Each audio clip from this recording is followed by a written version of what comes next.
Assalamualaikum warahmatullahi wabarakatuh.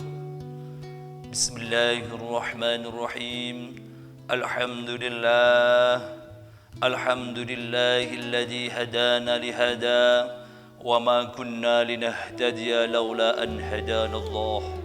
Laqad ja'at rusulu rabbina bil haqq wa nudu an tilkumul jannatu uristumuha bima kuntum ta'malun.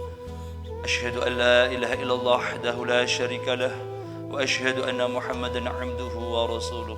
Allahumma shalli 'ala sayyidina Muhammad wa 'ala alihi wa sahbihi ajma'in, amma ba'du.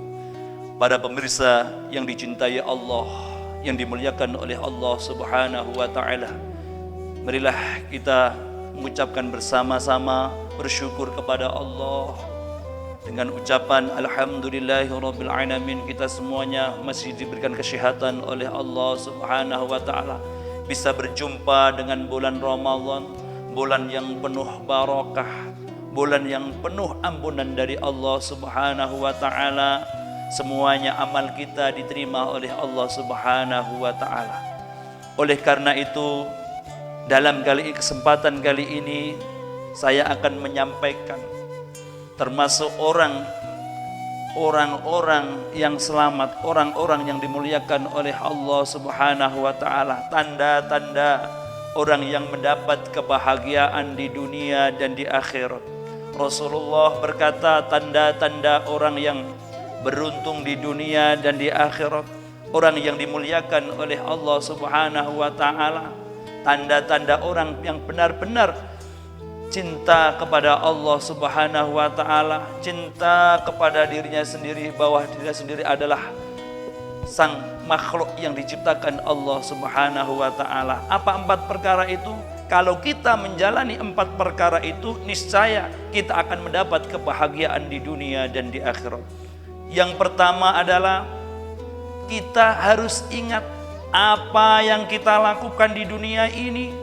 Setiap hari kita lakukan, setiap hari 24 jam yang kita lakukan ini, semuanya adalah dicatat oleh Allah Subhanahu wa taala.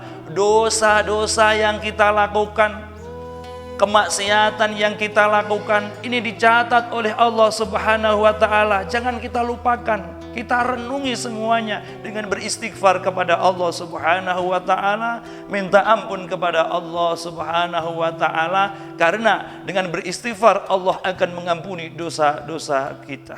Itu yang pertama, kita harus ingat yang kita lakukan setiap hari, apa yang kita kerjakan setiap hari. Kita harus tafakur, maka sholatlah malam. Kalau malam bertahajud kepada Allah Subhanahu wa taala, kalau malam kita meminta kepada Allah supaya dosa-dosa kita diampuni oleh Allah Subhanahu wa taala dan dijadikan orang yang beruntung di dunia dan di akhirat. Itu yang pertama.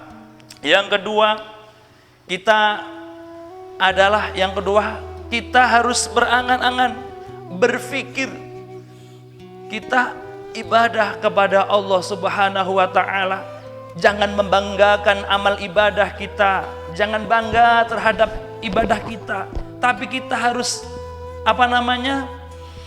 benar-benar bagaimana ibadah kita diterima oleh Allah Subhanahu wa taala. Kalau kita banggakan, apakah kita aqbalat amruddat, apakah amal kita diterima oleh Allah atau tidak? Maka dari itu, jangan berbangga diri dengan amal kebaikan kita, amal ibadah kita, tapi yang kita renungi adalah bagaimana amal kita bisa bertambah baik. Hari ini ada pepatah mengatakan hari ini lebih baik daripada sebelumnya, hari ini lebih baik dari sebelumnya. Maka pentingnya kita mengoreksi diri kita sendiri, mengoreksi ibadah kita sendiri. Makanya kita semuanya di dunia ini jangan membanggakan ibadah kita, mentang-mentang kita ahli ibadah terus meremehkan yang lainnya. Jangan seperti itu. Di dalam kitab Nasuh dijelaskan, kita tidak boleh meremehkan meskipun kita adalah orang yang ahli ibadah. Rasulullah di dalam kitab Wasiyatul Mustafa di situ berpesan kepada Sayyidina Ali, meskipun orang yang rendah derajatnya kita hormati, kita tidak tahu nanti orang yang kita remehkan adalah menjadi kekasihnya Allah Subhanahu wa taala. Itu yang kedua, kunci daripada kita sukses di dunia dan di akhirat, mendapatkan kemuliaan di dunia dan di akhirat. Tanda-tanda orang yang mendapatkan kemuliaan di dunia dan di akhirat. Yang kedua, yang ketiga adalah tanda-tanda lagi supaya kita selamat di dunia dan di akhirat adalah tanda-tandanya adalah kita masalah ibadah. Lihatlah seatas kita, oh orang itu ibadahnya luar biasa, saya juga harus bisa beribadah seperti mereka. Fastabiqul khairat, kita berlomba-lomba dalam kebaikan. Di dunia ini kita semuanya perlu mencari ridha Allah, perlu mencari rahmat Allah Subhanahu wa ta'ala, berlomba-lomba dalam menggapai surganya Allah Subhanahu wa ta'ala. Apalagi ini di bulan Ramadan, bulan yang penuh barokah. Doa kita diijabahi oleh Allah Subhanahu wa ta'ala, taubat kita diterima oleh Allah Subhanahu wa ta'ala, sedekah kita diterima oleh Allah Subhanahu wa ta'ala. Khususon bulan Ramadan ini adalah terkhusus untuk umat Muhammad, untuk renungan, untuk muhasabah. Bulan Ramadan ini adalah untuk muhasabah, biar kita tahu, biar kita mendekatkan diri kepada Allah Subhanahu wa ta'ala. Kalau kita masalah ibadah, kita lihat seatas kita supaya kita termotivasi untuk fastabiqul khairat, berlomba-lomba dalam kebaikan, berlomba-lomba menjadi orang yang menjadi predikat di sisi Allah, orang yang benar-benar diridhoi oleh Allah Subhanahu wa ta'ala, orang yang tergolong minas sa'adah, minal mu'minin, minal faizin. Mudah-mudahan kita semuanya dalam masalah ibadah, kita lihat ke atas kita supaya kita semakin termotivasi untuk termotivasi untuk beribadah lebih baik, lebih baik, lebih baik kita lakukan. Kita lihat orang yang beramal, oh ada orang yang beramal, itu orang amal, saya juga harus beramal seperti itu.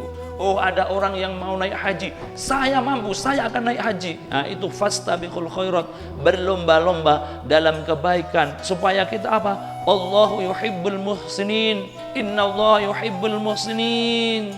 Allah itu cinta orang yang melaksanakan kebaikan. Mudah-mudahan kita di bulan Ramadan ini menjadi orang yang manusia yang terbaik di sisi Allah Subhanahu wa ta'ala. Untuk selanjutnya kita ibadah kita semakin meningkat, semakin di hadapan Allah, semakin kita dicintai oleh Allah, semakin kita diridhoi oleh Allah Subhanahu wa ta'ala. Itu yang ketiga, tanda-tanda orang yang mendapat kemuliaan di dunia dan di akhirat. Yang keempat, tanda-tanda kemuliaan nanti di dunia dan di akhirat. Kita mendapatkan kemuliaan di dunia dan di akhirat, selamat di dunia dan di akhirat adalah yang keempat. Kita kalau masalah urusan duniawi, janganlah melihat seatas kita. Supaya apa? Kita semuanya bisa bersyukur kepada Allah atas apa yang diberikan Allah Subhanahu wa ta'ala. Karena Allah sudah menciptakan seporsinya masing-masing, ada yang kaya, ada yang miskin. Supaya apa?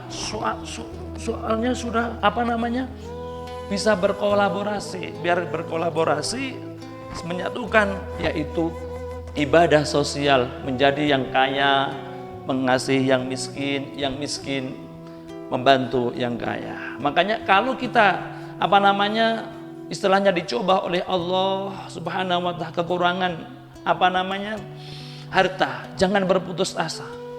Kalau kita beriman kepada Allah dengan menjalankan perintahnya, menjalankan apa kewajiban kita sebagai hamba dan menjauhi larangan-larangan Allah, insya Allah kita selamat. Di dalam Al-Quran sudah dijelaskan, Bismillahirrahmanirrahim, walladzina amanu wa 'amilus solihati la nukallifu nafsan illa wus'aha inna wus'aha ulaika ashabul jannah hum fiha khalidun.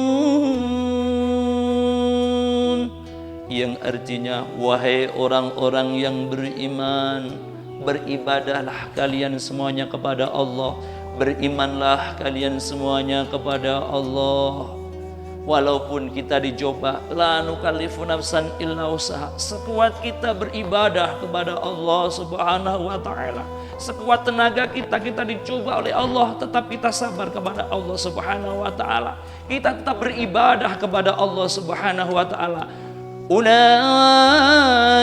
ashabul jannah hum fiha khalidun.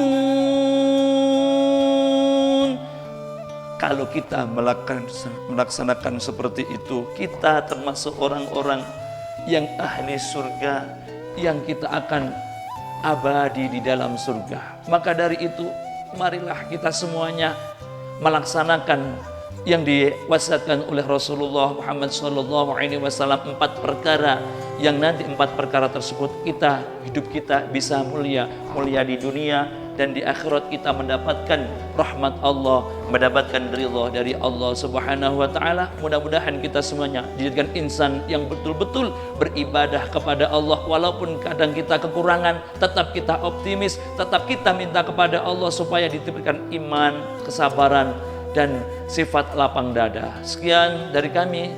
Assalamualaikum warahmatullahi wabarakatuh.